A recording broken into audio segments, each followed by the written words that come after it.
Edward Snowden is a coward, he is a traitor, and he has betrayed his country. The man who leaks details of a secret telephone and internet surveillance program in the USA has disappeared in Hong Kong. If he wants to come home tomorrow to face the music, he can do so.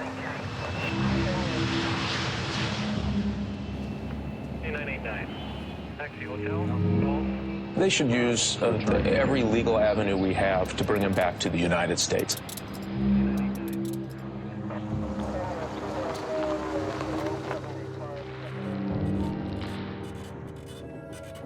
I want to get him caught and brought back for trial.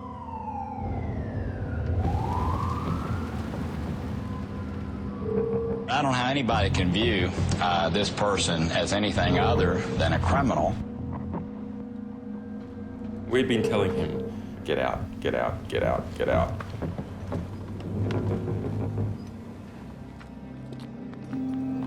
You're going along with someone's life literally in your hands. Either our plan had worked and we would get on that flight, or it wouldn't.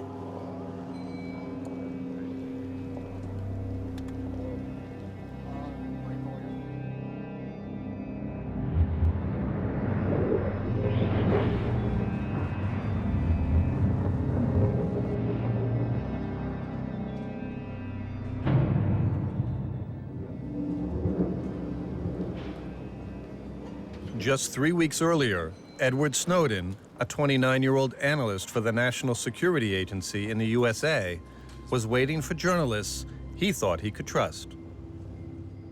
In his backpack, he had nearly 1 million top-secret NSA documents.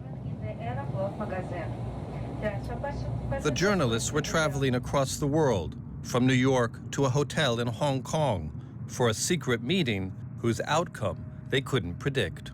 105 North Avenue 52. Because I knew that what was waiting there was vitally important, but because we didn't know what really was going on, we thought there was even a chance. I mean, every step of the way kind of had all sorts of hazards. Thank you. The question mark that hung over us more than anything else was the fact that we had no idea who the person was that we were about to meet. So we were really just kind of rushing into this huge unknown. The documents Snowden had with him were so sensitive, he could be imprisoned for decades for removing them.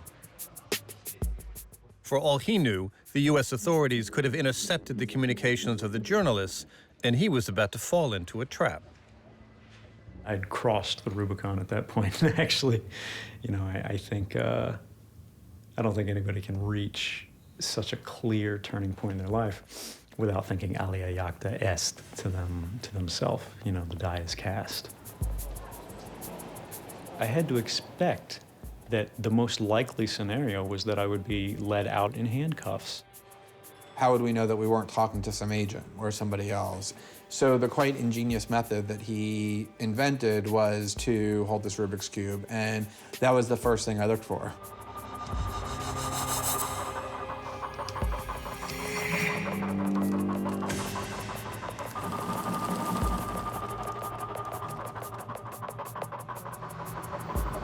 After getting top-secret documents from Snowden, the two Guardian journalists published their first stories. They did not name their source.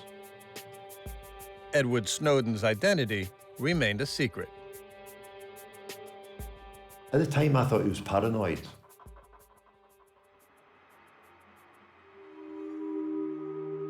Once we were in the room, he piled pillows up against the door jamb, up high along the sides and along the bottom. So if there was somebody passing in the hallway, just eavesdropping, it would make it more difficult for them. The stories began to appear, and then there's a period of time before he then self-identifies. In that gap there, it's my understanding that NSA had a very good idea who that was, what he had done, and then it's a simple step from there to begin to use all the tools available to the U.S. government as to where he might be.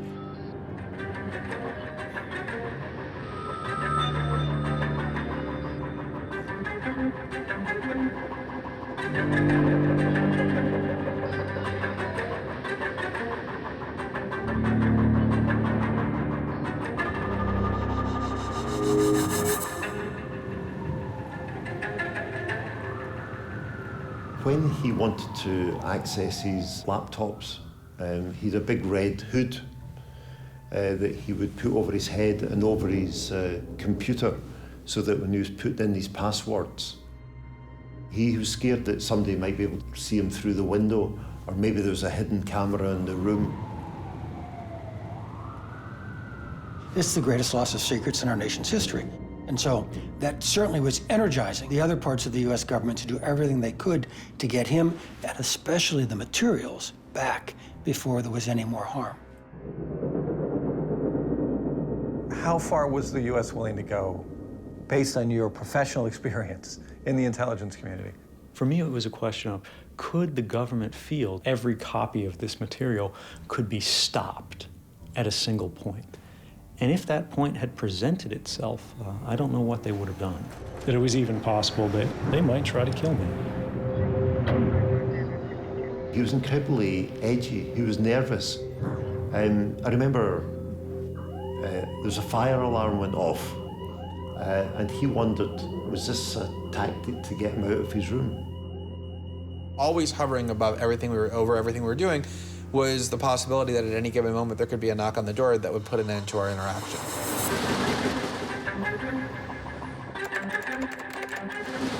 At the time, it was extremely tense. Every day, myself and Glenn would see Snowden at the Mirror. We didn't expect him to be there. We assumed that this guy, they must be hunting for him. What would you do if you were the director of the Central Intelligence Agency, the director of the National Security Agency, and you knew there was an individual out there who was about to expose evidence that you had committed serious crimes, and you had the resources available to stop this person, even if it meant using lethal force? What would you do? So I know for a fact that the U.S. government was very angry at Mr. Snowden. His safety and also his life was put at risk. But you know that? I do know it. The idea that he could somehow evade the US for very much longer seemed inconceivable to us. And every time we interviewed him, we thought, well, that's the last time we'll see him. We've got to make the most of this, because we won't get the chance to speak to him tomorrow. He won't be there.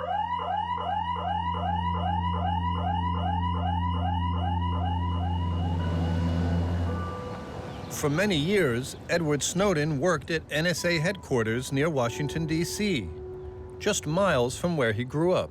I saw him in the shadow of the National Security Agency. Literally, it was in the area of Fort Meade.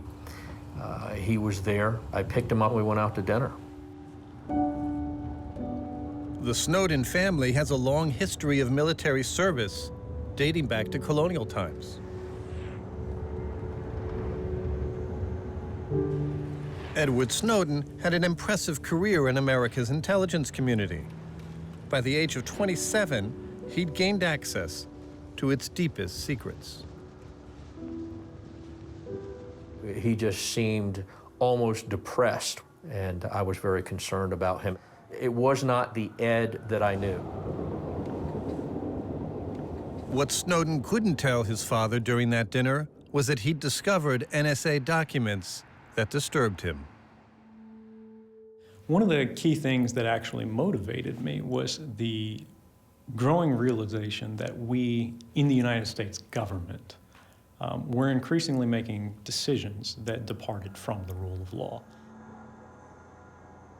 I assumed that maybe there was something going on between him and his long-term partner, Lindsay Mills, which really concerned me because I knew that he loved her very much.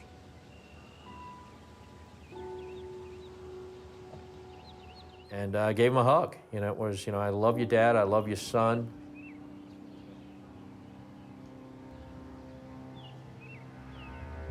What Snowden disclosed wasn't information.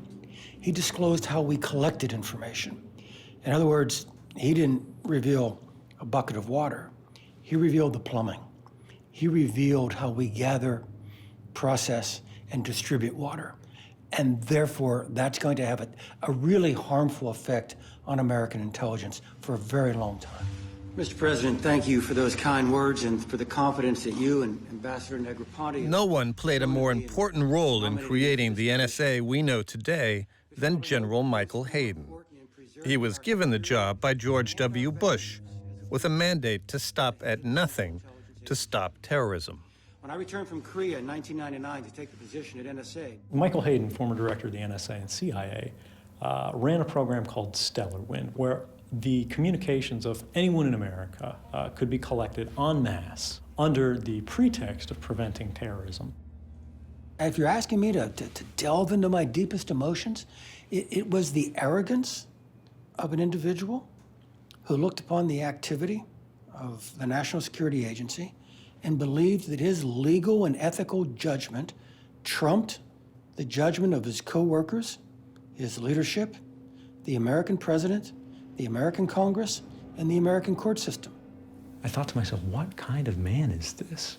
How can someone justify the violation of the rights of an entire nation without even a law to lean on? How do we come back from a situation in which the most senior officials in a democracy are acting against the interests of the public in secret? Snowden would have to have believed his judgment trumped all of those in order to create the kind of moral righteousness that he claims. That's pretty arrogant.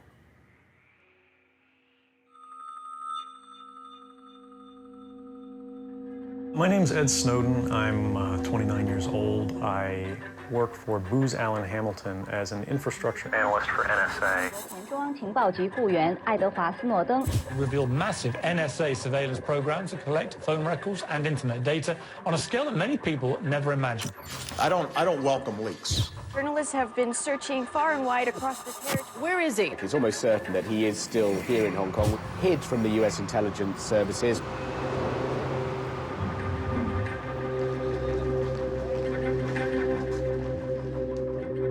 This is the most serious hemorrhaging of legitimate American secrets in the history of my country. We've never seen anything like this before. For us in Hong Kong, it was about 3 or 4 in the morning. So we had a couple of hours sleep, and then we woke up, and there was pandemonium. Where in the world is Edward Snowden? So my boss called me. She said, something urgent happened, Lavinia. Come to the office immediately. As soon as Edward Snowden revealed himself as the whistleblower, he set off a catch-me-if-you-can hunt by the US government and a where-is-he-now guessing game for the media. The whole world now had a name and face to attach to the revelations. But so did the FBI. And I'm sure they're going to be very busy for the next week. In the interview Snowden posted on the Guardian website, there was a clue as to where he might be staying. A view out of a hotel window. From this video, we can tell there were 2 pylons of Qingyi Bridge. So from this view, this one is, the one on the left is bigger than the one on the right. So I went to Google Map and used Google Earth, trying to figure out from which perspective can Qingyi Bridge look like that. The consequences of if the media had known where Mr. Snowden was from that time onward, it would have been a direct link for the NSA, the U.S. government, any of the U.S. government agencies to identify where my client was at the time. He was alarmed, he was upset that any time the CIA could come crashing through that door. Everyone was chasing after this story. Everyone was so desperate. Everyone was desperately hoping to find Snowden. I want to get him caught and brought back for trial. I think the chase is on. To leak that amount of material, that sensitive, and then stand up in front of the whole world and say, this is who I am and here's what I did, is a virtual guarantee that you're going to end up in a cage for the next several decades, if not longer. You can't come forward against the world's most powerful intelligence agencies and be completely free from risk, because they're such powerful adversaries. This was the biggest media story on the planet at the time. There's the likelihood that media would arrive there.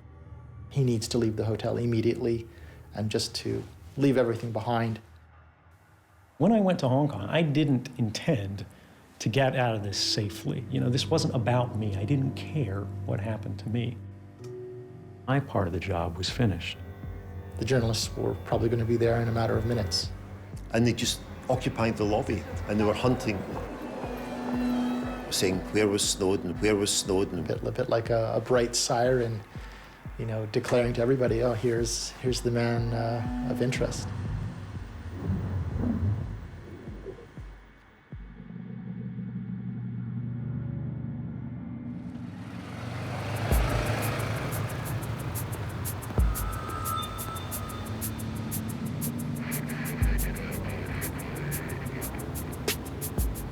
10,000 kilometers away, in London, there was one thing the US government might be happy about. WikiLeaks founder Julian Assange was not involved in the Snowden revelations. But I, sitting at my desk, certainly had the authorities to wiretap anyone from you or your... Assange has been confined to the Ecuadorian embassy in London since June 2012. The US government saw him as out of commission. Let's look at the situation for Edward Snowden. 29-year-old young man in a foreign jurisdiction that he had no experience with, the subject of the largest intelligence manhunt the world has ever seen. And the realities were, for Edward Snowden, he was going to be smashed. Our other news today, and the man who leaked details of a secret telephone and internet surveillance program in the USA has disappeared in Hong Kong. Snowden had fled the hotel and was now hiding in the apartment of local supporters. The whereabouts are now unknown of Edward Snowden, who was a contract worker for the CIA. He's not been seen since he checked out. And at that moment, he reached out and asked us for help.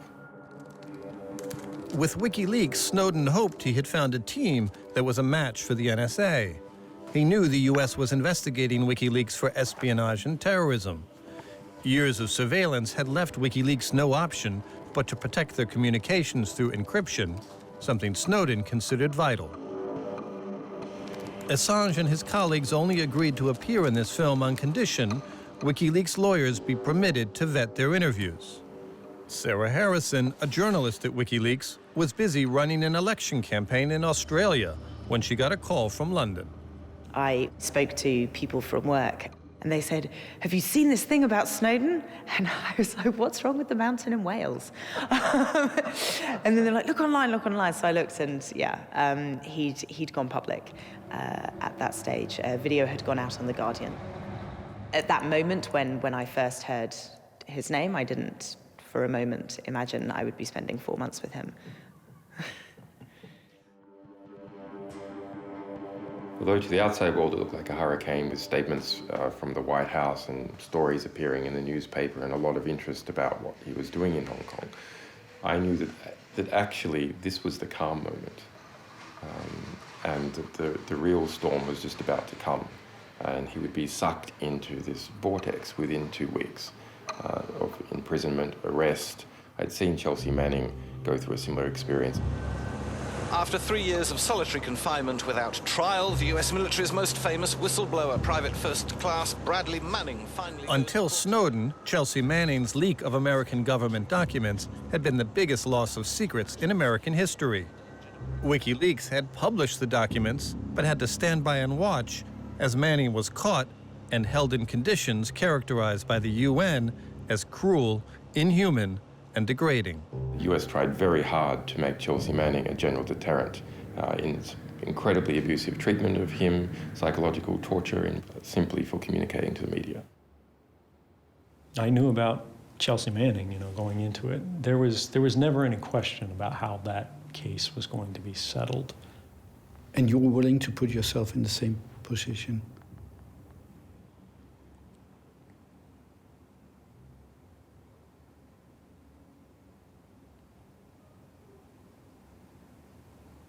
That's tough to vocalize. 11:25,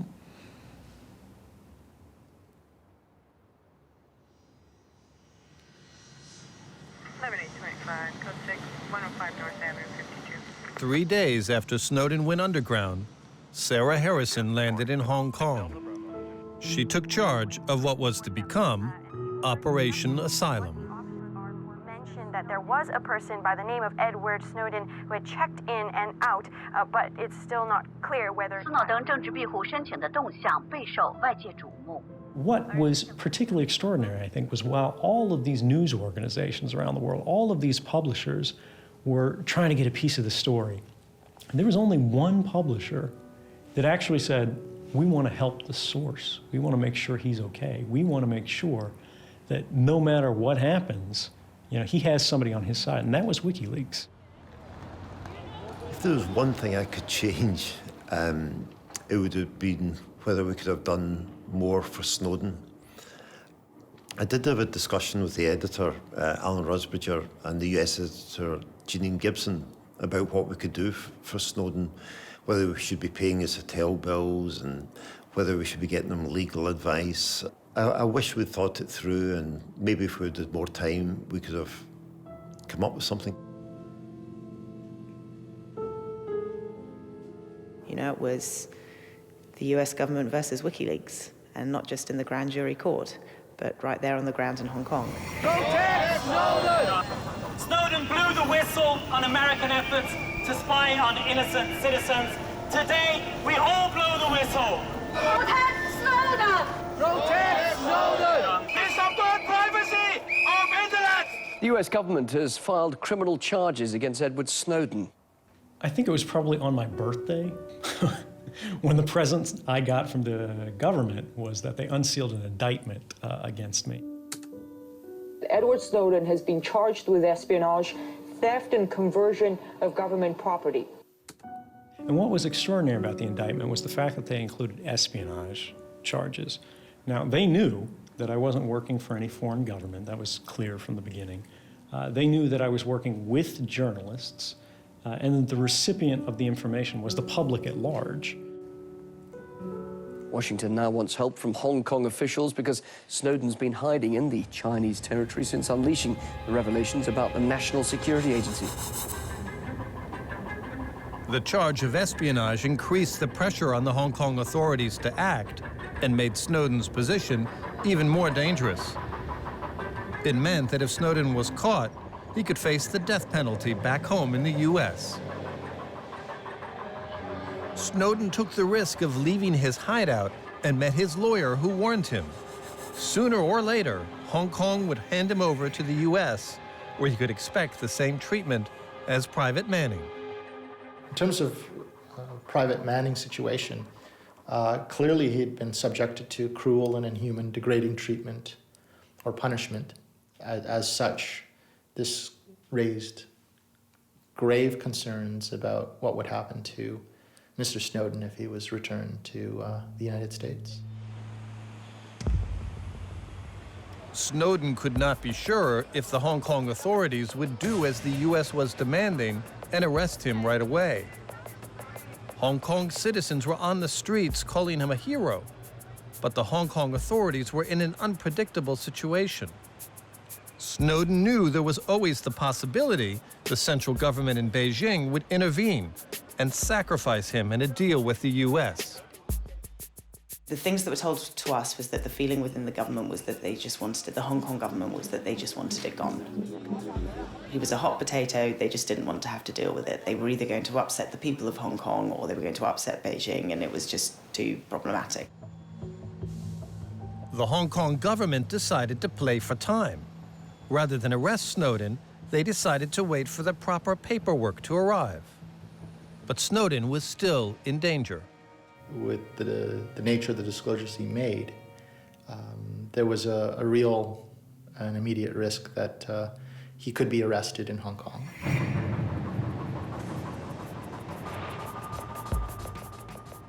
One of the reasons Snowden was so vulnerable was that a White House task force was working the phones and putting pressure on decision makers in Hong Kong. Since we learned that Mr. Snowden was in Hong Kong, U.S. authorities have been in continual contact with their Hong Kong counterparts at the working and senior levels.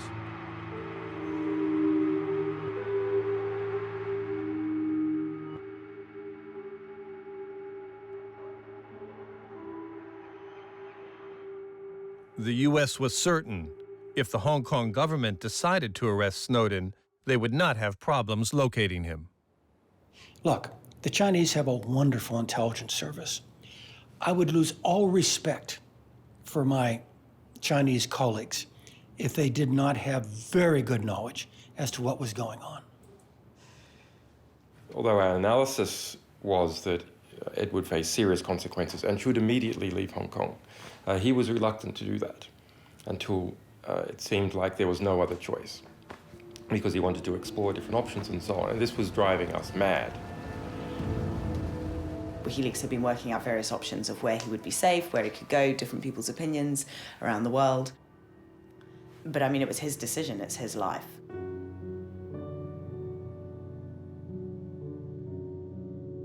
The border is open, we've got to go. Now's a chance. The border is open, could close, at any time.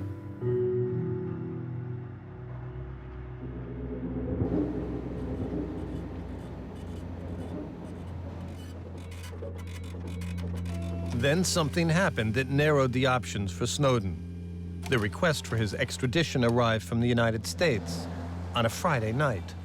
Would the Hong Kong Justice Ministry wait until Monday to issue a warrant? Who could know? They would make a decision and then they would act upon that decision.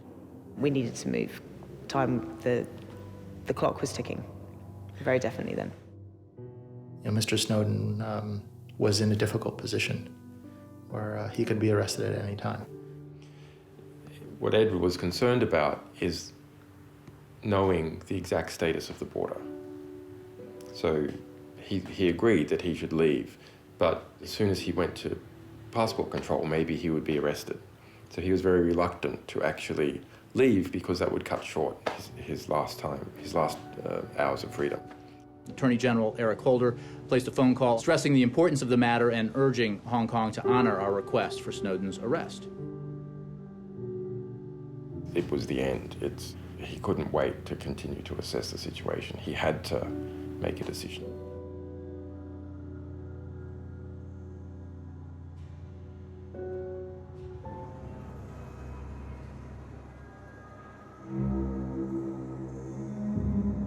That was the moment where it all came together or it didn't.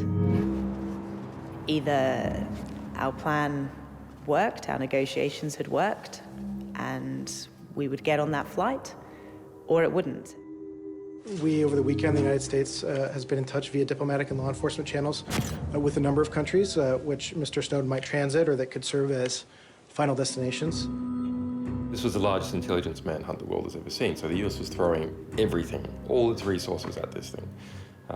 So we needed some way of splitting those resources, because we didn't want them all focused on his flight out.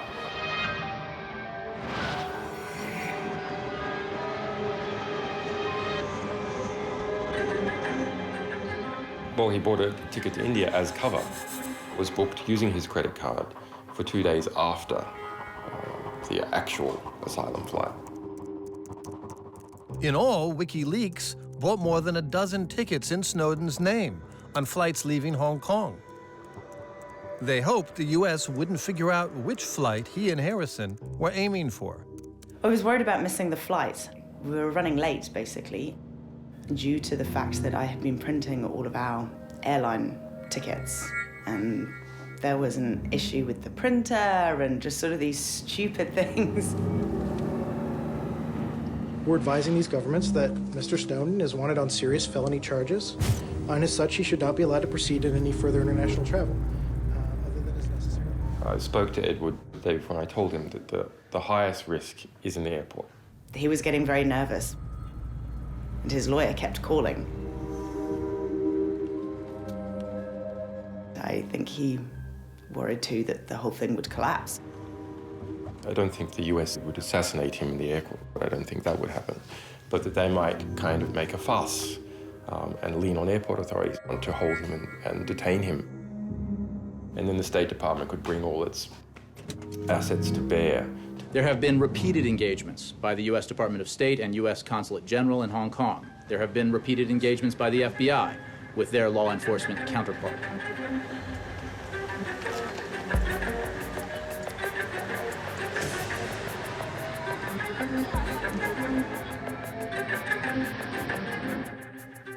you could also be racing to getting captured, right? I mean, you also... Yeah, running towards them. Yeah. Yeah, I mean, I'm quite sure that that airport was being watched, so... Ultimately, as I walked up to the checkpoint counter, the only thing I was thinking is that I should remember to smile.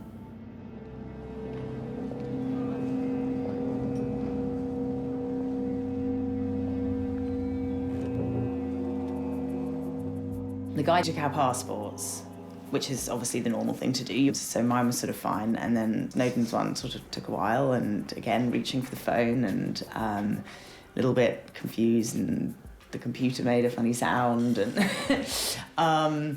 so again, I'm not quite sure what was going on there, but I was getting very nervous. His lawyer did sort of start stepping forward to sort of see what was going on. On June 17th, Hong Kong authorities acknowledged receipt of our request. Despite repeated inquiries, Hong Kong authorities did not respond with any requests for additional documents or information, stating only that the matter was under review and refusing to elaborate. What was under review was that there was a mistake in the American paperwork. In the rush to prevent him from leaving Hong Kong, the State Department got Edward Snowden's middle name wrong. It is not Edward James Snowden, it is Edward Joseph Snowden. Our people are meticulous in processing legal documents. They had to double-check the spelling, make sure that they are catching the right person, sorted by the U.S. authorities.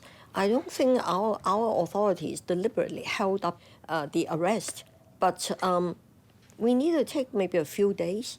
But a few days was not good enough for the U.S., you know.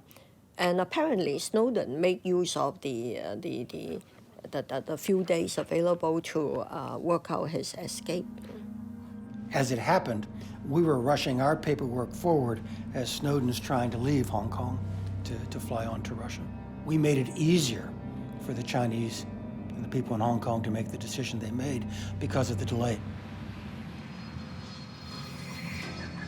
Because, you know, we've now done everything. You know, you've checked in, you've got through security, you've done the bag check, the passport check, you know, you've boarded onto the plane, and then I was like, you're still not okay. I knew the schedule of the flight was meant to leave, and I was just watching the Hong Kong airport register to see, has the flight left, has the flight left, has the flight left?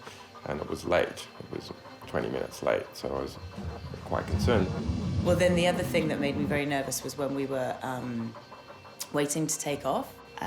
We came from the gate, and then we go up a bit, and then we just stop, and we're just waiting, and we're waiting, and we're waiting.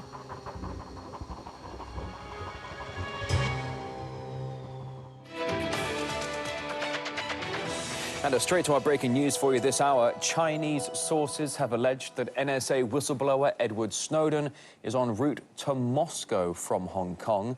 If so, the whistleblower would have departed hours after Washington threatened the Chinese city-state with repercussions if it didn't arrest him. Hong Kong authorities requested additional information concerning the U.S. charges and evidence. The U.S. had been in communication with Hong Kong, and we were in the process of responding when we learned that Hong Kong had allowed the fugitive to leave. What is clear is that at the time he left, the State Department did not cancel his passport. Maybe he should have canceled, they should have canceled his passports. They canceled his passport after his departure. So when he left Hong Kong, he was holding a valid U.S. passport. It is very clear to me that the Hong Kong authorities knew the United States wanted to extradite Snowden from Hong Kong to the United States when Snowden is trying to leave the country. And on some made-up pretext, misspelling of his middle name or something in the documents that we gave to the Hong Kong police, they allowed him to leave and to fly on to Russia. Is the administration embarrassed now that you can't track him down, that he's this cat and mouse game that's going on for all the world to see? I think I've been very clear about the actions we've taken. We have known where he is and believe we know where he is now, and there are ongoing conversations about that.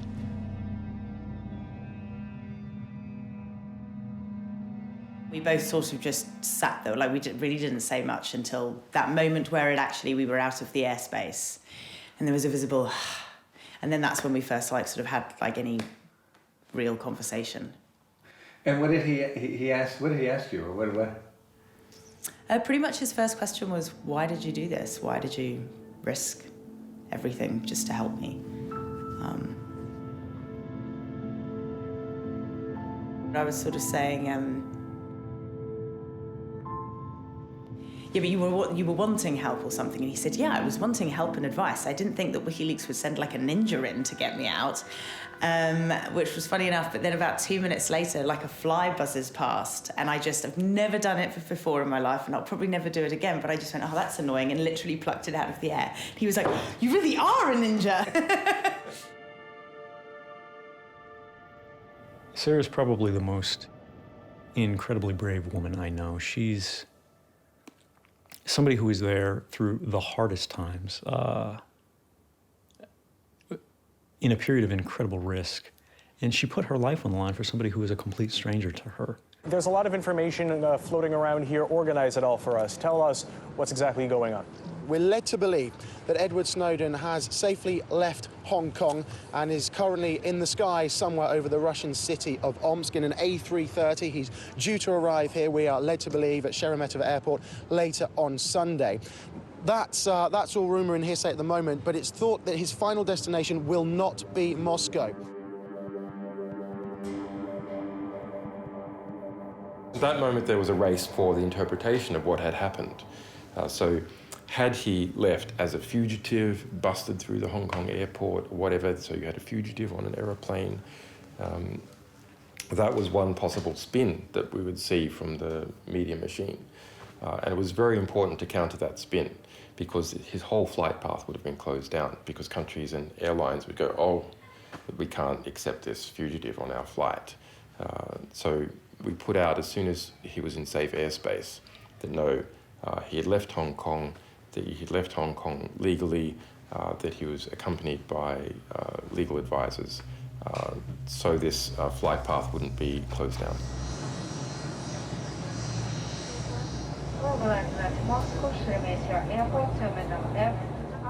As you can see on this map, the flight that reportedly has Snowden aboard has almost reached its destination here in Moscow, scheduled to land in the Russian capital within minutes. The plane believed to be carrying Edward Snowden touching down in Moscow. He's on the run, but where will he end up? He's not thought to have permission to stay. The expectation is that tomorrow he'll get on a plane to Latin America. The exact route he'll take is unclear. Breaking news this hour. WikiLeaks claims one of its legal advisors accompanying Snowden after the whistleblowing organization secured papers, a safe exit, and asylum, quote, in an unnamed democratic state. Even if he does find a country willing to offer him asylum, there's no guarantee he'll actually arrive at his desired destination. You know, the first woman, she's just some normal check-in woman, you know? She's like, your passport doesn't work. Sorry, I can't issue your boarding pass. We managed to get him out of Hong Kong, but when he landed in the Moscow airport, the American government had cancelled his passport. And now the Americans make a lot of pressure on other countries to stop him. You know, it was actually really surprising to me to discover that the U.S. canceled my passport. They tried to freeze me in place when I was in jurisdictions which wouldn't be considered particularly friendly to the United States government. That always puzzled me. Canceling Snowden's passport was the first step in an FBI Plan B. Now, they would just need to pick him up. In a small airfield in Manassas, Virginia, far from prying eyes, a former CIA rendition plane prepared for takeoff. Its mission, to transport a fugitive back to the United States.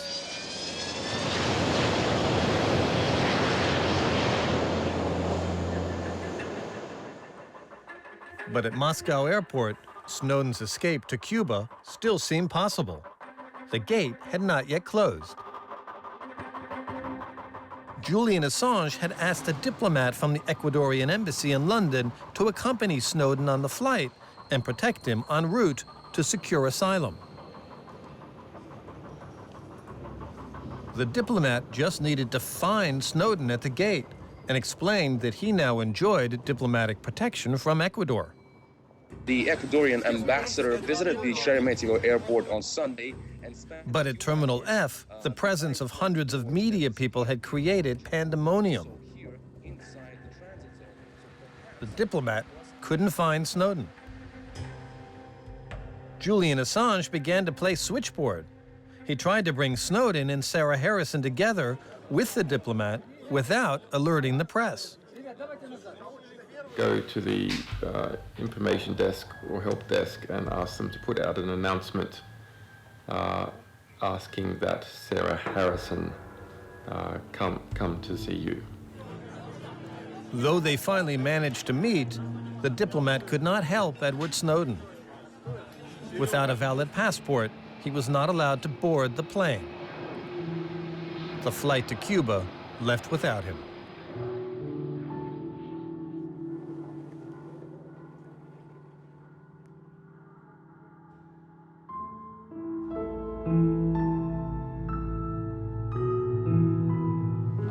Is that a positive sign as far as the U.S. government's concerned, that Mr. Snowden did not get on, has not gotten on any airplane? We have communicated to the Russians our hope that they will look at all options available to them to expel Mr. Snowden back to the United States.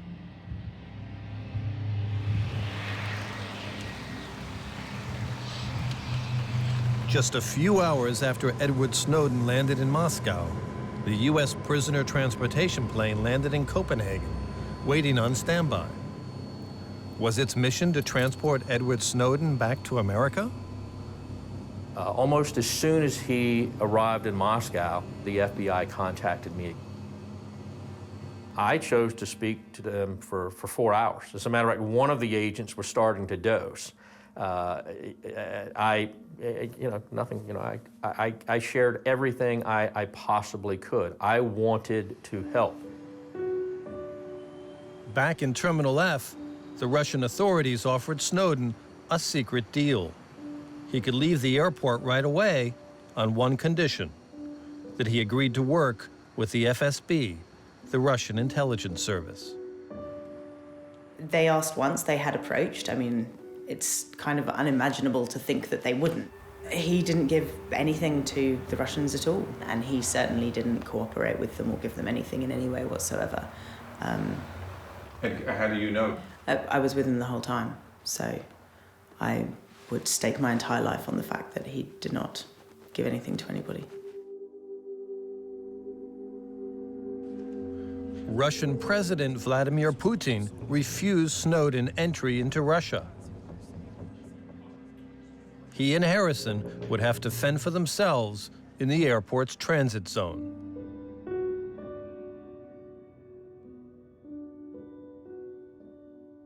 And then we were in this room for a month, which didn't have a window or a shower.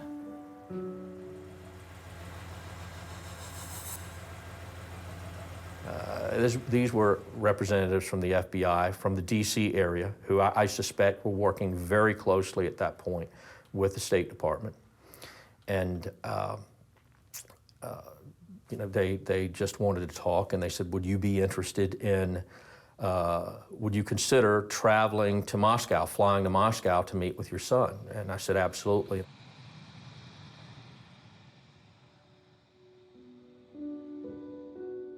They had mentioned at one point when we were talking about the details, and I'm not going to get into too far into specifics, they had mentioned to me that, well, you understand that once we get there, we're going to need to check your son out to make sure he's okay medically. And I laughed. I said, you've got to be kidding. It concerns me to hear the things that I've heard about the activities of the FBI at that time, whether it was their plan to get my father onto an airplane at the Moscow airport and then use him to sort of lure me onto the plane in this wacky strategy, and then sort of slam shut the door of the airplane and, fly back to D.C.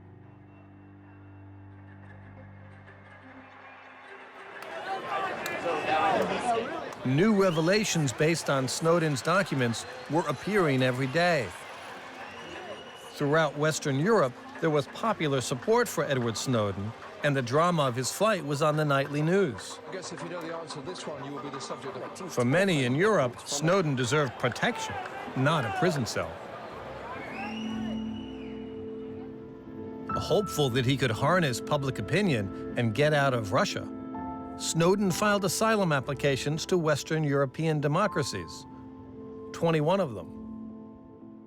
The State Department was making the phones ring in every government office and every European government agency where they had a phone number. You know, anywhere they had a business card that was sitting in a Rolodex, that person got a call. And they said, this man will not receive asylum in Europe. But you would not deny that there have been conversations and discussions about Mr. Snowden, his whereabouts, and the consequences of hosting him. I don't think we've at all denied that we've been in contact through a range of diplomatic channels. All right. So I think Poland was the first to deny, followed by France. Italy said they weren't likely to respond or simply didn't respond. The vast majority of European governments did something which I think was particularly illustrative, which is they took no position at all. All right, but you would just object to the characterization that it's bullying or arm twisting. That is correct, yes? I think that's clear.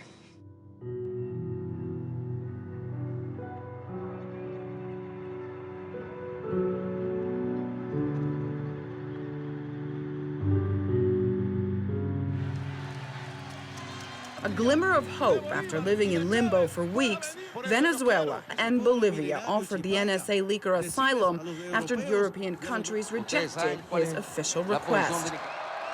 Venezuela came out very strongly. We couldn't actually get there because all the Western countries were saying no and not offering any help. There was no possibility for safe passage or to physically get to Latin America safely. There were several plans to get him out of Moscow. We looked at private jets, we looked at presidential jets.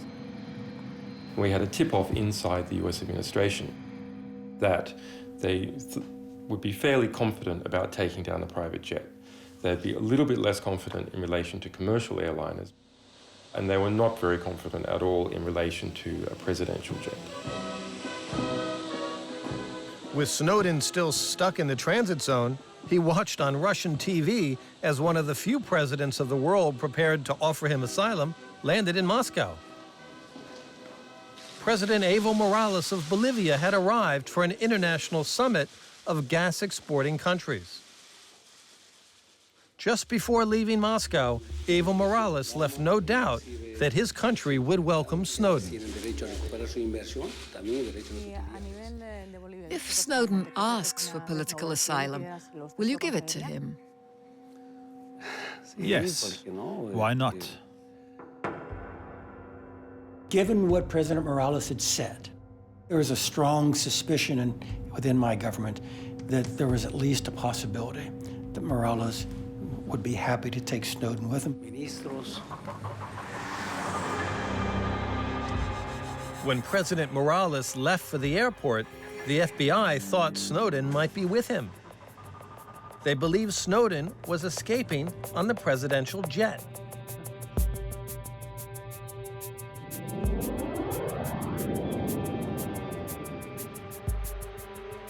According to the Vienna Convention, a presidential plane enjoys a special diplomatic status.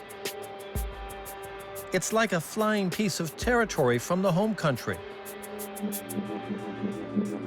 Bolivian officials said France and Portugal wouldn't let the Bolivian president's plane land and refuel on their territories because of rumors that Snowden could have been on board that plane.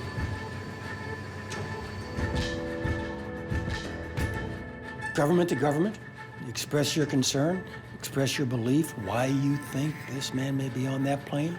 Express that to a friend, how serious you view the situation, and then you ask the friend to take a course of action, and apparently they did. Under 1968, Tower 1187. Well, they said you don't have permission to enter a French airspace. And we tell the control, and this is the diplomatic clearance number. And they said, well, yeah, that one was canceled. my government went to other European governments and, because of their control over airspace, forced the president's plane to land.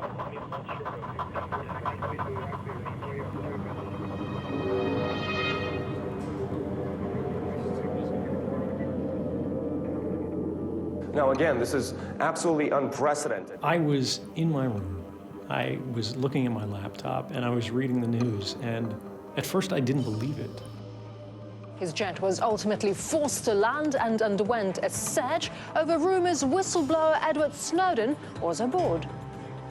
I couldn't believe that the United States government would go so far as to ground the diplomatic jet carrying a head of state to search it for somebody like me.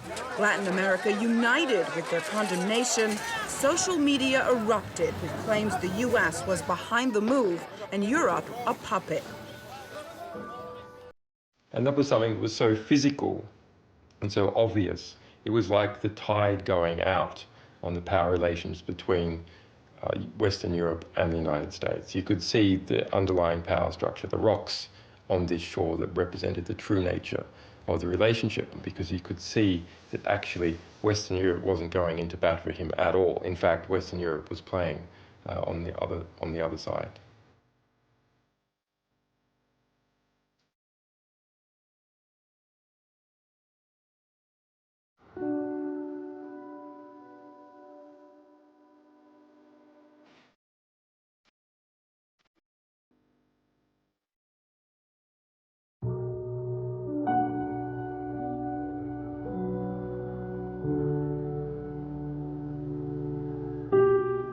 We consciously laid false trails in relation to the Morales flight. Sometimes there would be calls to ambassadors on open telephone lines, for example, including from this embassy. We were trying to split up the surveillance resources, force the United States to consider the Morales flight. Do you think that one could imagine disinformation? That's an interesting question. And I must admit I hadn't considered it before, but it's always a possibility, sure. I didn't know that diversion would end up in such an extraordinary outcome. The whole Morales flight also kind of helped the Russian giving him asylum. And it did, and it reinforced the image of Snowden as victim. Snowden as the pursued, yeah. So, if you were sitting on the other side of the fence, to trap the Americans, would that have been a wise move? I hadn't thought of it until you raised it, but it's incredibly clever, yeah. Yeah. It was, I think, a crystallizing moment where for everybody, even those people like myself who are inclined to believe that the United States government is a fundamentally good force, but when we saw that happen, I think everybody went, is this the kind of action that good guys take? It ended up to be a huge embarrassment. Yes. Not as big as the original embarrassment, losing all the secrets, but yes.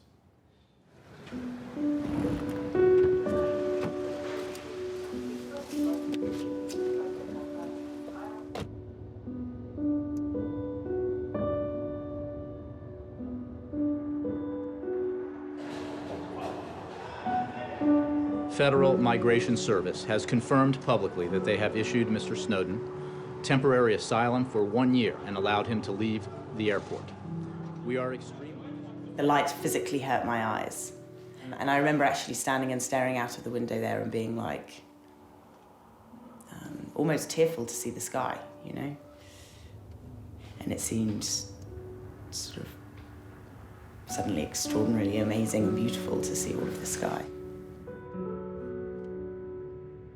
We are extremely disappointed that the Russian government would take this step despite our very clear and lawful requests in public and in private to have Mr. Snowden expelled to the United States to face the charges against him. Mr. Snowden is not a whistleblower. Russian and American relations, already strained, dropped to their lowest level in years.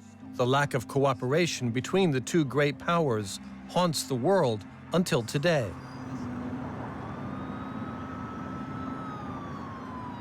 So many people like me would not contemplate amnesty or plea bargaining or anything else to bring Snowden back. There are 100,000 people in the American intelligence community who didn't violate their oath of office. If my government participates in any kind of welcome home for Mr. Snowden that even smells of that kind of approach, it would alienate this body of people on whom both the safety and the liberty of my nation depends. That's not a good idea.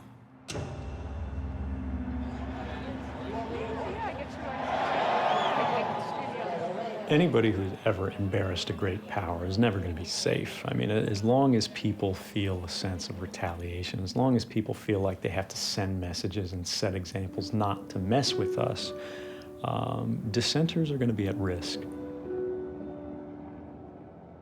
To be leaving the airport under those circumstances, to have seen everything that had transpired in those 2 months, and then just to be struck with what was a completely perfect, warm, and bright day, you know, a seasonable day, normal life outside, you know, you hear the birds, you know, simple things like that. Insects, traffic. It's like stepping into a larger world.